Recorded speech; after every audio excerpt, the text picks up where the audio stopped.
We're going to be looking at a number of things for us to be part of a conversation to understand the intrigues of certain processes that, whether we like it or not, we are all going to be involved in, or rather already involved in, when it comes to the political atmosphere that has been set and that will change over time.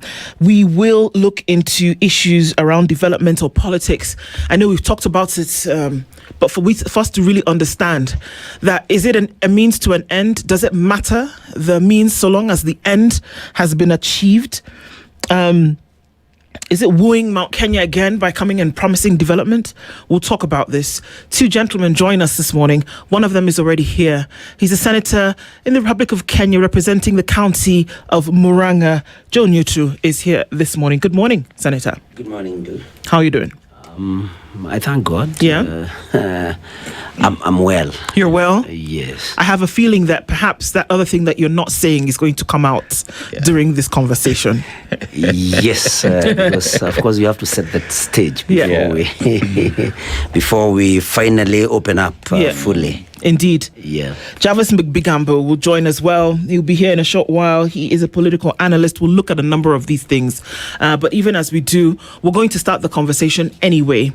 Dennis took us to Egypt this week. Yes. Beautiful country, a population of 107 million people, and Nile River is one of the most important waterways in the country because they call it the lifeblood, because it's the source of water for agriculture and for consumption in that home. And the pyramids of Giza still continue to be a spectacle around the world because of technology that was applied back in the days, innovation that still stands tall today. And many ask, how did they do it? But one thing about them as well, when you talk about social equity, women in Egypt actually had the chance to own land from way back in the ancient days. So talk about equality, men and women. They exercise it way back. But let's go to the proverb. A monkey looks like a deer in the mother's eyes. A monkey looks like a deer in the mother's eyes. How would you interpret it? Well, that in your mother's eyes, you are the best. I mean, something like what we say, that east or west home is the best, that in the eyes of your mother, it doesn't matter what other people think about you, it doesn't matter how bad you are, but for a mother, it's my child, my child, my child. My child. Yes. You'll always be the blue-eyed boy. Yeah. That's good. Yeah. That's good for sure. Now, let's look at a number of things. The conversation must progress, but far be it from us to not look at the underlings of any situation. Yes. The president comes back to Mount Kenya in a few days, maybe when he's back, and Murang'a County is actually where he will pitch tent for some time. And this essentially would be a litmus test about all the things that have been said in the recent past about what the attitude is of central Kenya, again, the mountain, towards the president and this administration. So him coming back is twofold. An answer for himself, maybe to get a feel of what exactly is going on, and an opportunity for the mountain, again, to express itself about what it actually does feel. Your opening on that, he's chosen to come back to Murang'a, your county. He's chosen to come here to do those two things for the people and for himself, of course. So what do you think, that the mountain is being romanced again? Is it necessary? They can do, and I think the president is walking a tightrope. Because remember that 47% of the vote that he was able to garner in 2022 came from the mountain. But then mistakenly or deliberately, he decided that, of course, he was smarter than everybody else, and that he could do away with 47% of his total vote in 2022. And of course, in his thinking, tried to compensate for that from elsewhere. And his eyes, from my analysis, his eyes looked at Nyanza. Are looking at Nyanza now, but his eyes were fixed on ODM. He thought that the late Prime Minister, God rest his soul in peace, would support him. And so in his chest thumping, of course, he thought that, Raila Amolo Odinga had polled about 6.9 votes against his 7.1 votes. And so he thought he could do away with, of course, Mount Kenya votes of close to 4 million. And in his thinking, inherit the 6.9 votes. And so he thought, he did not need this, in quotes, useless block of votes.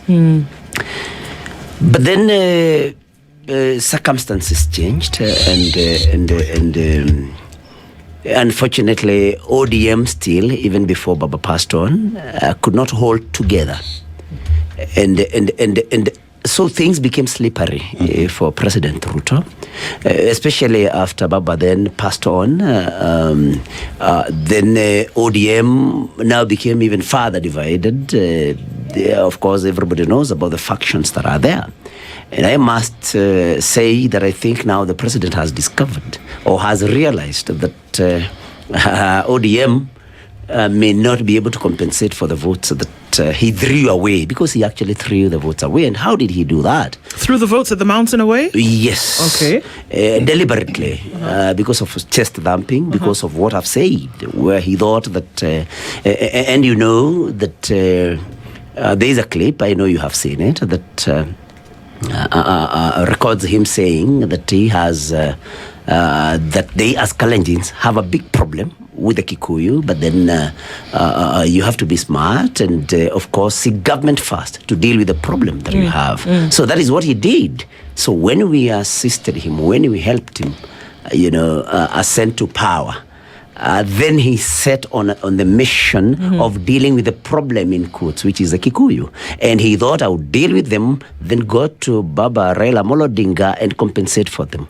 So to answer your question, he has realized that he still needs the mountain more than maybe he needed it in 2022. And that's why he's coming back to the mountain, to Murang'a. I think he scheduled to be Murang'a tomorrow.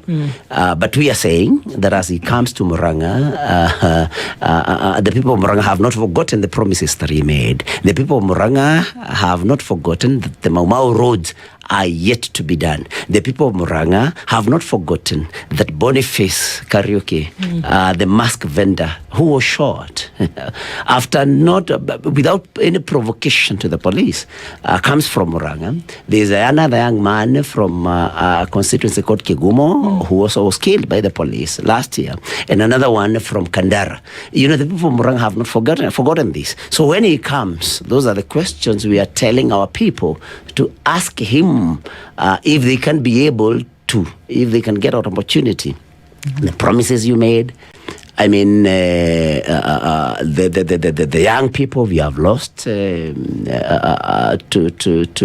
your police, and many other things. The insults that we are tribalists, having voted for him, knowing very well that he was not one of us. Those are the things that people will want to hear him talk about. But I can tell you, Dennis, that William Ruto has no votes remaining in a mountain. That one I can tell you. But of course, people will say, let's wait for elections and see how it goes. But of course, we are there. Analysis are there. We know what our people are telling us. We're on the ground. And so he is welcome to come to Mount Kenya, maybe do his, it's a tour. He'll be happy to see people whom he thinks have no brains and they are tribalists.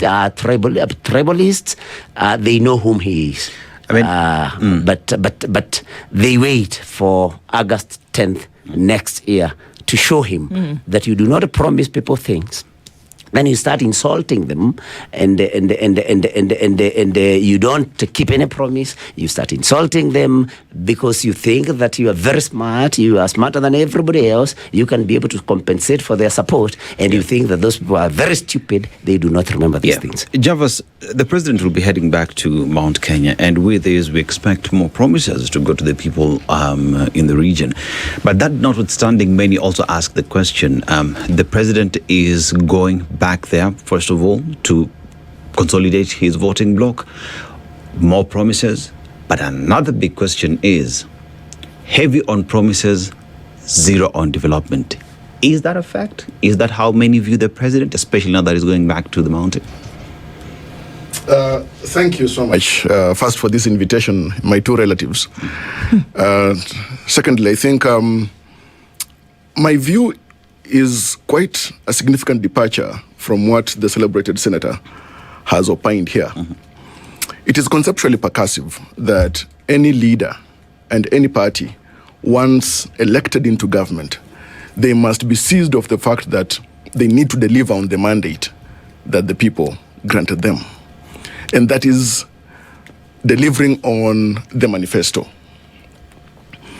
Now, having listened quite keenly on my very good friend, Senator Nyutu, who I think is a well-spoken man, and away from having immersed himself in Kikuyu exceptionalism, he is a good leader who has got a great future.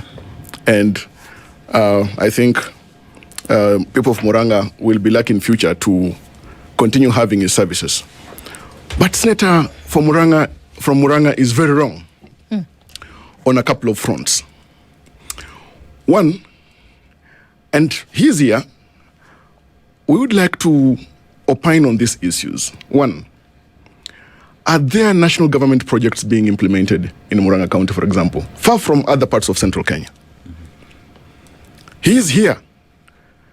He knows, for example, that affordable housing project is being implemented in Mackenzie.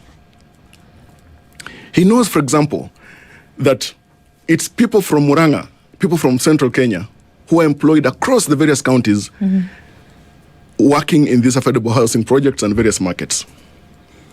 Senator Nyutu, a good man, is aware, for example, that upon completion of the Maragua bulk water project, it is the people, his people in fact, and many others, who will benefit from these projects.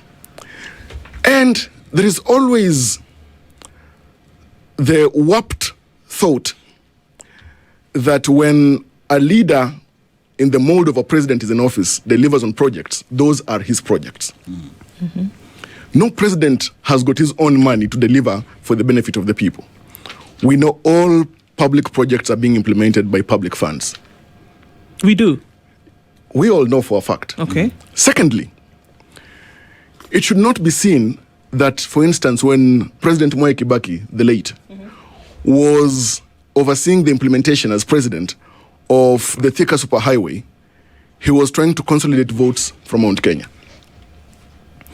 When President Uhuru Kenyatta, former president, was overseeing the implementation of the expressway, it was not for the sake of votes.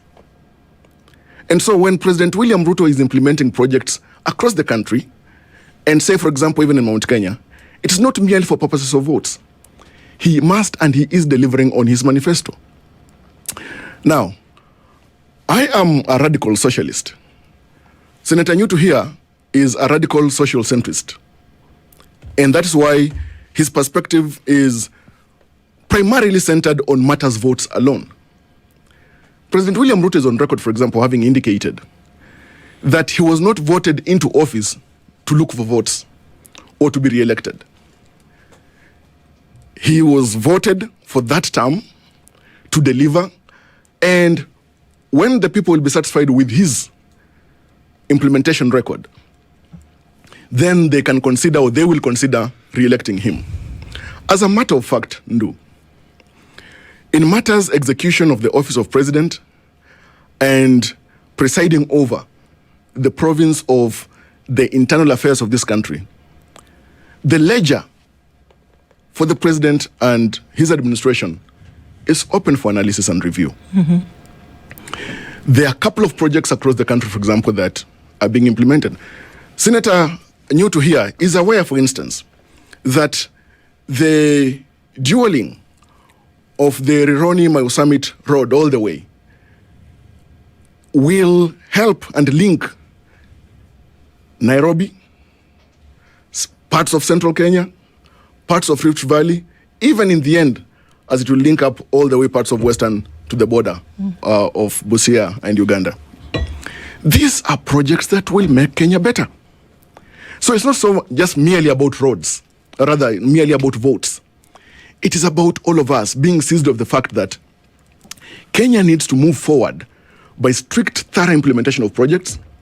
There may be challenges, and there will be many, by any leader. Senator Nyutu here will not be re-elected into office merely on the basis of being a celebrated critic of President William Ruto.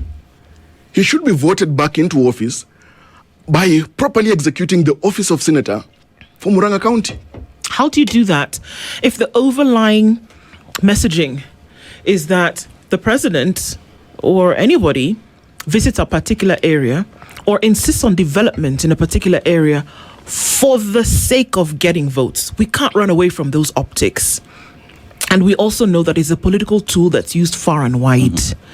How then do you say, on one side, the people must rid themselves of that notion that the president is doing anything but development, whereby it is obvious, and it has been used as a political tool for time immemorial, that I will go to a certain area to do a certain thing because I want them to recognize me and give me their vote.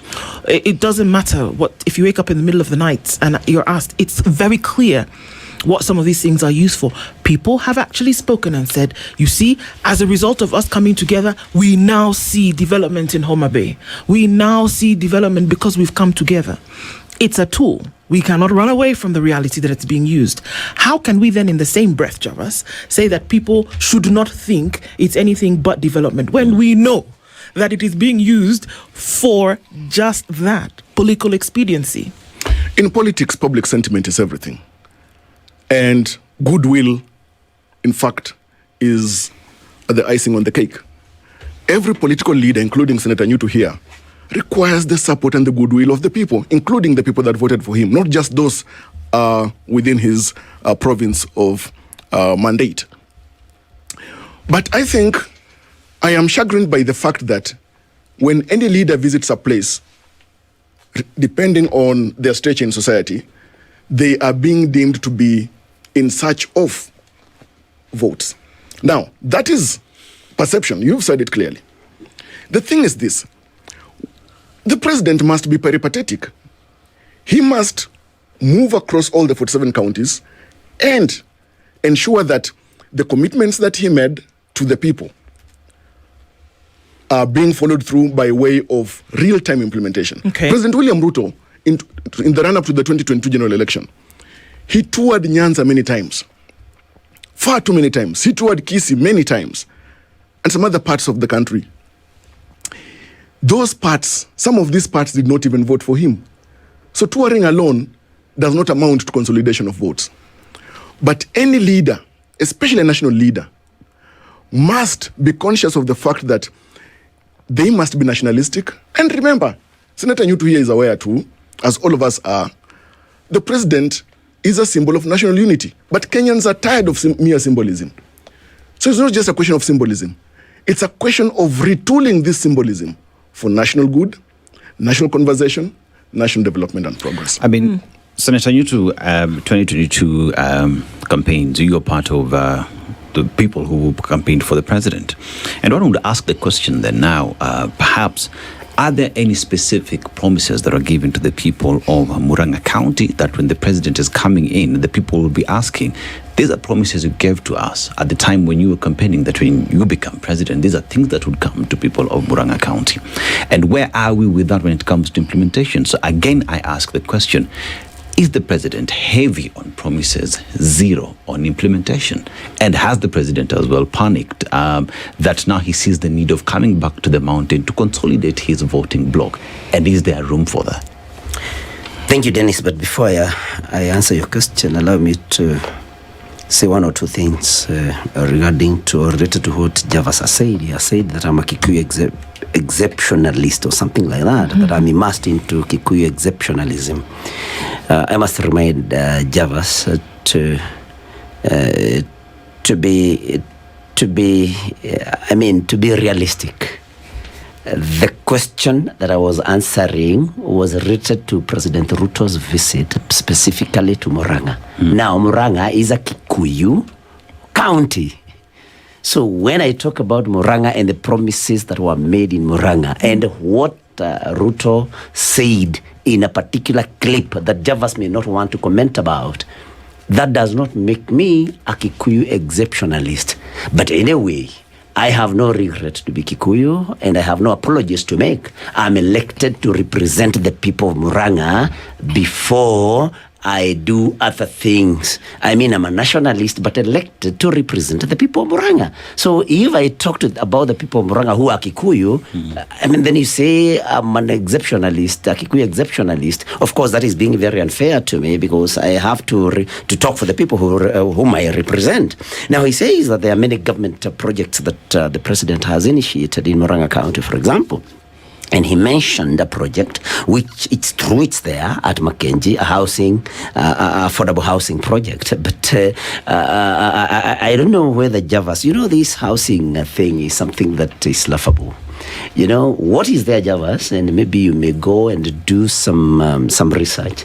We have a project that is supposed to, when completed, it is supposed to have 120 units, or it's a 120 unit project. The only one in Murang'a that, of course, is underway. But Javas, Murang'a has a population of about 1 million. So when you tell us that, when you insinuate that we should celebrate William Ruto because he's development conscious, because of putting up about 120 units in a county that has a population of 1 million people, I mean, it's laughable. This is just a drop in the ocean.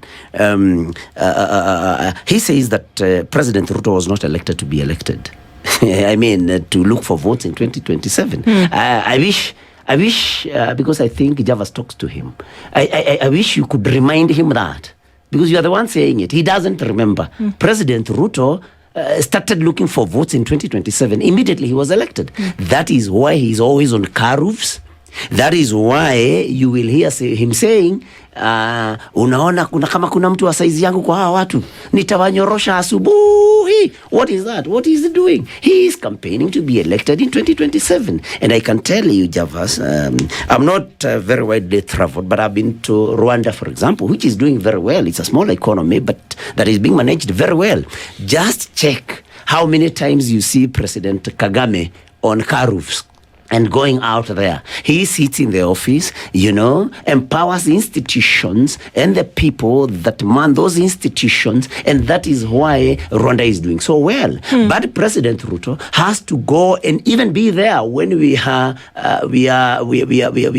giving some money, Nyutu funds, to young people, which is done electronically. But he has to go there, expending a lot of resources. That's interesting. We're going to go to a break in a minute, but Chavas, why would the president need to go around the country to actually be present where these things are happening?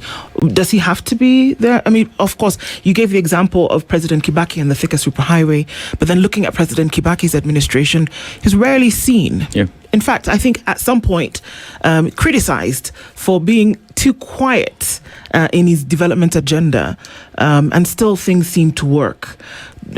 Why would the president need to be everywhere? No, as long as the codes of memory lengthen. We may recall that when he was deputy president and candidate for president, Honorable William Ruto went around the 47 counties and held economic fora with the people. Also, it's a thing of practice now. That's one. Second, it was a question of seeing, feeling, engaging with the people to pick their ideas. Remember, public participation is a cardinal principle in governance. And that is what even informed his manifesto. And Senator Nyutu was a part of that. During the implementation, if at all, in the making of the plan, he engaged with the people, met the people. What then should be the fault line here? Or so awful about him then engaging with the people? Okay, this could just be his style. This could just be his style. Every president has got his own style. So this could be his. Jomo Kenyatta had his. President Moi had his. Mwai Kibaki had his. President Uhuru Kenyatta had his. President William Ruto has his. So this is his style? This is my question. It's his style. Okay. Look, when you look at Senator Nyutu here, his predecessor had a different style from him. Every leader has got their own style.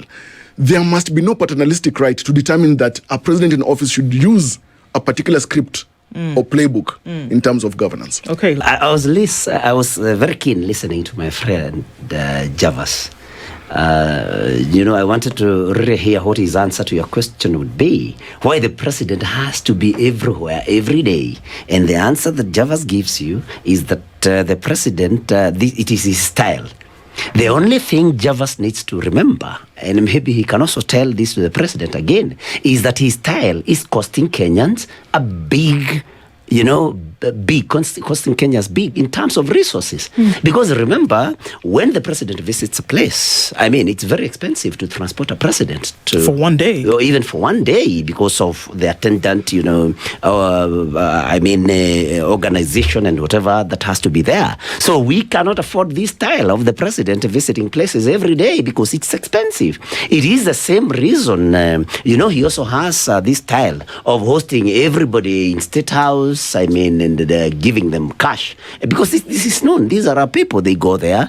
They are paid 10,000 sometimes each, 5,000 each. That is why the budget that I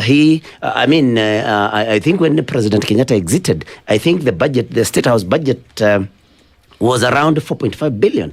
President Ruto raised it to 7.7 billion. Now I hear he wants 17 billion next year. Yep. So this style, Javas, you must tell the president that this style is costing Kenyans big. And we cannot afford this style. Yesterday there were reports that, actually not reports, both the CS and the PS for education appeared before the, National Assembly's, Education Committee. Yes. And it came out that capitation cannot be met by this government because they are financed. We cannot then, when we have some such circumstances where we need resources more in education, for example, then we have a president who, because it is his style, he continues expending billions that could go to other relevant more pressing, issues. President Ruto must stick to State House or Harambee House and work from there. President Ruto must empower institutions. President Ruto must give autonomy to CSs and PSs and other departments to implement what he needs implemented. We are tired of seeing him on car roofs and visiting, counties every day of the week. He's out there. We are spending huge amounts of money to finance that lifestyle. If it is his lifestyle, then he should then, meet the expenses of that lifestyle from his own resources. Let's look at it from the other side. And is there a possibility that the people that he goes to meet actually desire for him to see them and say, well, let's have a physical or tangible reach to this promise? Is it about the promise to the people anymore? One would imagine that the people of Murang'a are now maybe looking forward to a time where they can see. Is that the case? None other than President Ruto himself has said that people will not be elected on account of how they look like. Surah.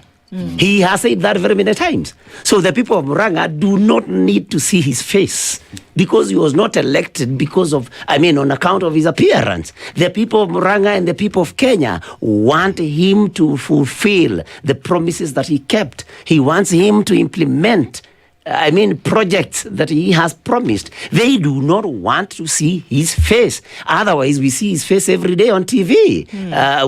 Nobody wants to see him. So it cannot be a case of the people of the electorate wanting to see him. He's not he was not elected on account of his appearance. So we do not want to see him. We want to see his projects. And in any case, a good student, for example, waits for the teacher to mark an exam for him, and the teacher to to give back a report. Okay. Let the project speak for him. We do not need him in the counties every day. We have governors. So let him concentrate on his job, implementing, see to it that projects are implemented, and most importantly, to give autonomy to people who are supposed to serve in ministries and departments. He is micromanaging everything. All right. And that is why probably people are saying even his health could be, affected by that. Because you cannot do everything. He is human. Let him delegate. Let him give people autonomy to do what they... Javas, you talked about the president and projects that are being implemented. And many would say that projects are seen. projects are felt. Projects are things that speak for themselves. The president does not need to show up in each and every single county to give a status report on projects, because there's a reason why we have cabinet secretaries. There's a reason why we have PSs who are the implementers of policies and projects that there are. Why does the president see the need to be in every village, in every county, in every constituency to launch projects, things that could be done by his juniors? You know, we talk about Mwai Kibaki and his style. It does not mean that because they did not show up, projects were not being done. Because you talk about moving the president, you said rightfully so, he has to go back to his people and meet his people. But research shows that moving the president costs around $1 million bob per trip. So that means if the president goes for 10 trips, you're talking about $1 billion. How many trips has the president gone to? Yet we have other pressing issues like education capitation is going down. We have healthcare that is on its deathbed. One asks the question, these projects, are Kenyans feeling them? Shouldn't the president wait for Kenyans to tell him, sir, this is not working, he doesn't need to come? Dennis, you ask very fundamental questions. Questions which should help us pierce through the veil of falsehoods. One, the Constitution bestows upon the president two primary mandates. One, he is the head of state, then head of government. Nobody else is, except him. As head of government, his administration, it behooves him to preside over the running and oversee the implementation of projects that he committed through his manifesto. Second, I read somewhere within the covers of the Constitution of Kenya, and the good senator has read too, Parliament has been bestowed with the critical mandate of budgetary allocation to institutions, public institutions. Whatever is allocated to county governments as shareable revenue, whatever is allocated to the judiciary, whatever is allocated to the presidency is done by Parliament. The president does not allocate money to the executive. The president does not allocate money to constitutional commissions. Okay. It is Parliament. No, it's a matter of fact. It is codified. Yes. Secondly, yes, it is important that we must be prudent in expenditure. We are talking about issues to do with tightening our belts. He said it. Yeah. And every president has said it. President Uhuru Kenyatta said it. President Mwai Kibaki said it. Harsh economic times necessitate us being prudent with austerity measures. And that does not mean that public officers should not move in execution of their duties. But we may just want to see to what extent and how effectively is that movement for the benefit of the people. Now, to the good senator here, I've challenged him. You talked about projects being implemented. I've given, for example, the example of the Rironi Summit Road. The president pronounced himself. Works are ongoing. Even to his own people, the people of Murang'a, there's the issue of land tenure ownership. The issue of ownership of land by way of distribution or granting of title deeds. Very many people from Murang'a County now own land, have a titled land. Not just in Murang'a, across central Kenya, across many other parts of Kenya. Many people have struggled with land ownership. Now, I talked about the issue of the Maragua bulk water supply project. Won't it help with access to clean water and sanitation? Won't it help with irrigation and agricultural work in Murang'a County and many other parts neighboring? My point is this, and those are not just issues within the plan. Those are issues that are even vital and captured within the Sustainable Development Goals. So let's face it. My argument is that we need to change our brand of politics. That we can look at issues with sober satisfaction that policies and governance and laws and institutions need to be constantly under microscopic watch by the people for the transformation and turnaround of the people. Is it possible that we look at this through the lens of things that are supposed to be done anyway? That we stop ascribing these things which are constitutional constitutionally mandated to individuals because they sit in a position of authority or governance. That it doesn't take away from the fact that they are supposed to be done. The people of Murang'a should have running water. The people of Kisumu should have running water. The people of Mombasa should have running water. The person who comes into government is supposed to make sure these things happen. So you don't need a pat on the back. You don't need a glorification of that process to say, look at what they did under the plan. No. You are supposed to do it anyway, in the most financially prudent way that you can. So how can we stop this thing where it looks as though favors are being done? Because guess what?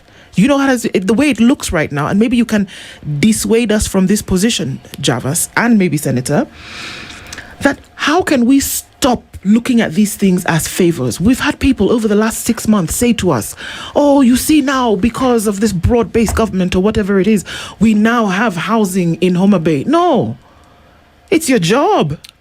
This is what you're supposed to do, that you're supposed to create an environment where these things can thrive. It is your job. If you fulfill your mandate, you're doing your job. When I come and do my job, nobody claps for me every day because I'm doing my job.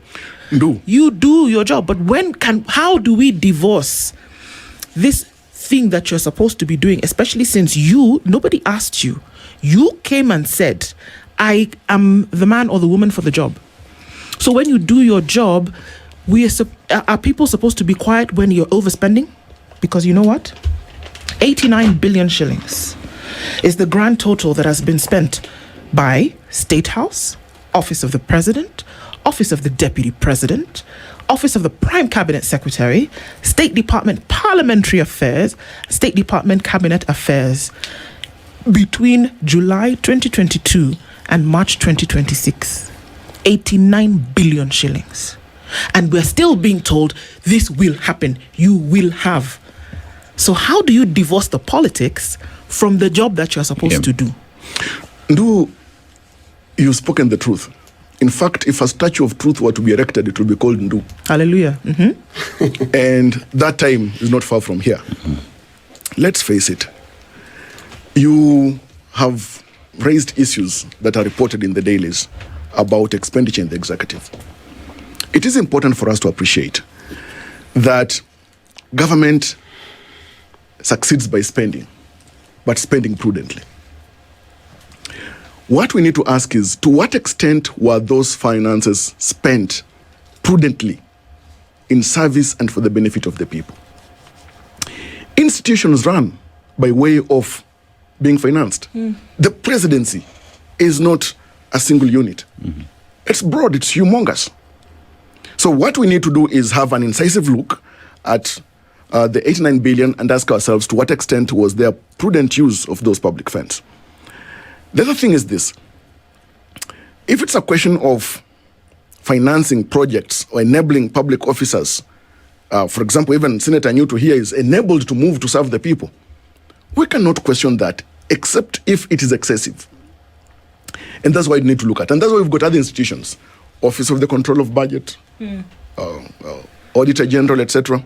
When they raise issues, then we go back as a people and ask ourselves, then how should we look at these streamline things for the better of the people? You ask also another question, that how can we reorganize our politics, our thinking, and our perspective such that when somebody is discharging his or her duties, they must not be praised for it. True.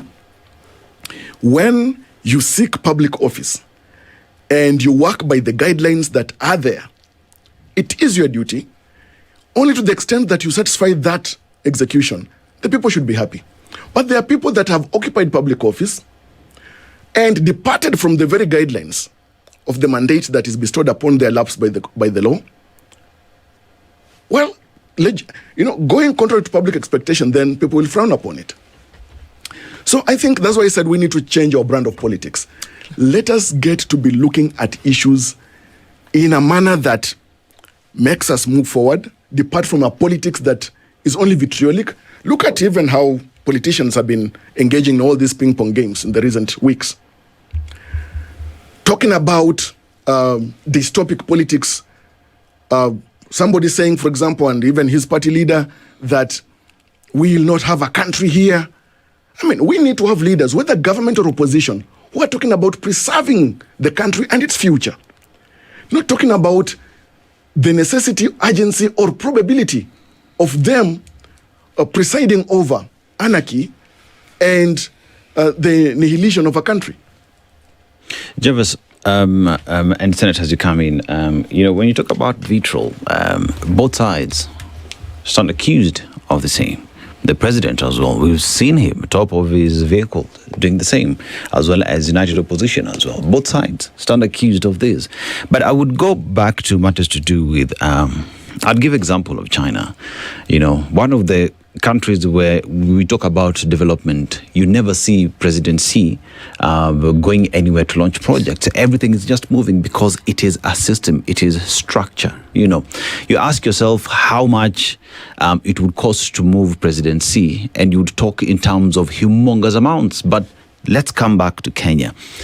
Does it make sense to the people of this republic, even people of Murang'a, that we would spend billions of shillings moving the president, yet a hospital in Murang'a does not have medicine, does not have equipment, doctors are not paid on time, children do not have enough to go to school, TVET, tertiary education students do not have bursaries that would enable them access education. Would it make sense to anyone in this country that they are unable to get what they call basic services, yet we're spending billions of shillings on things that are not necessary? For me, that's the question.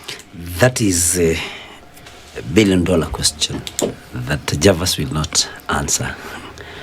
The lifestyle that costs Kenyans billions of shillings just to massage somebody's ego and for somebody to do his campaigns. Of course, it can never make sense.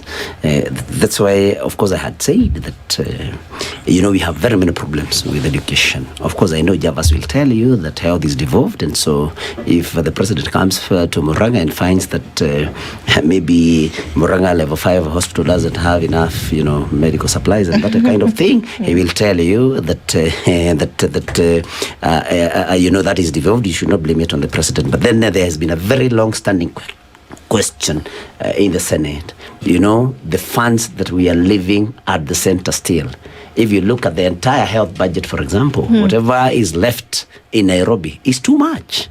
I mean, this burden is given to counties with their meager, allocations. But talking about education, which then Javas now cannot say is devolved, because it's devolved only to, to pre-primary level.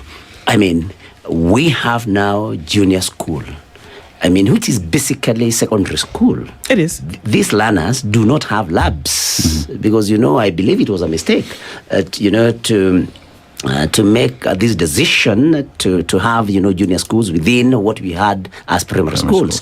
Because, of course, there are many problems. So we need labs in these schools. We need lab equipment. We need very many things which have not been done. This number of teachers, we are told, 56,000 teachers. Most of them are interns. They are not employed on permanent and pensionable basis. So anyway, we can have a long list of the problems that we have and of what the monies that the president is basically wasting can do for the benefit of Kenyans, because we have very pressing issues. But allow me to say, to put some things must be very clear, so that Javas, because he speaks for the president, does not mislead our viewers and listeners. When he says that it is Parliament that allocates funds to, for example, State House, because I think he wanted to say that the president is innocent when he spends, when he's given 17 billion, because actually he's given that money. No, Javas, you must let the people of Kenya know that departments make requests to Parliament, and that the allocation are based on these requests, and also that President Ruto has captured Parliament. So other requests, and you heard the PS yesterday, PS Basic Education, saying that his request, I think, was about 300 something, 45 billion. He was given 200 something, short I mean, he fell short by about over 110 billion. But that one will be adjusted. But the president's request, I mean, State House request, will not be adjusted because he has captured parliament. So we must tell Kenyans the truth. When he talks about the Murang'a bulk water project, we must let the people know that this is a project that was initiated by Uhuru Kenyatta and which Ruto fought so hard, saying that it was meant to supply water to an estate that the Kenyatta family wanted to put up at Northlands. I mean, so this is not this. He cannot take any credit for this. This is a project that was, conceived and, born by President Kenyatta's administration. And I want to agree with you on 100%, 100% do. That when we do our job, we should not expect anybody to pat our backs. That is why when you feed your children or pay fees for them, you do not expect them to sing praises for you. It is your responsibility. It is your duty. So, I mean, for the president to expect that and to say that people must work with him politically for them to bring development, that is something that we must, isolate and say it's very unfortunate. The people of Murang'a do not have to support the president. The people of Murang'a are taxpayers. They have a right to development, whether we support the president or not. After all, the president will not initiate projects in Murang'a, using funds from his chicken farm that he prides about. These are national resources, public resources. And, allow me also to say something that he has said, that my party leader says that there will be no country here, that he's pessimistic, and we must be optimistic. What my party leader, His Excellency Rigathi Gachagua, does is warning that if we go on this trajectory, then we may not have a country. I know he has said that if SHA continues operating the way it is operating, in the next few months, it could collapse. That is not being pessimistic. That is telling people that if things do not change, then we are not headed in the right direction. You cannot call that pessimism. That is, the truth. We have to plan if we do not want to fail. If we fail to plan, then we are planning to fail. And so we must put these things in perspective. And Java said something very interesting, but does not want to expound on it, that governments succeed by spending. I liked that. But he added, but spending prudently. He will not tell us how prudent it is to transport the president to even go and launch a transformer, because he has done that. I mean, how prudent would that be? That you spend, tens of millions to go and launch a transformer worth maybe 1 or 2 million. I hear you on that. Where is the prudence? Our time runs out, but in the few seconds that we have left, Jarvis, I just want to ask, where do you think that the minds of the people rest in all of this, and in that short time? And the people of Kenya are expectant. Where do they play in all of this web of politics? Quickly. The people are the fulcrum of all this, and there are people that are very much excited by the president's implementation of projects and his manifesto. There are those that are concerned about some projects that are lagging behind, or those that are concerned that other projects that are not completed by the last administration should be implemented. For example, even the Mau Mau roads, they are on progress. So the thing is this, in the fullness of time, that ledger then will be fully open. People will ask themselves, of the projects that the president committed or since he took office, how many have been implemented fully? For example, even if it's affordable houses, a number of houses have been occupied already. If it's a question of roads being constructed, there are a number of roads that almost some have been completed, some are being completed. Yeah. So my point is this. We cannot put or heap all the people in one basket and say that they are thinking and feeling like Senator Nyutu and are disgruntled with the president. There are people that are happy. There are those that are in the middle. There are those that are going to be happy in the not too distant future. It's one to watch, that's for sure. We must continue having these conversations. Senator Joe Nyutu, Jarvis Bigambo, thank you for joining us this morning. Good morning. This is the Situation Room, the only way to start your day.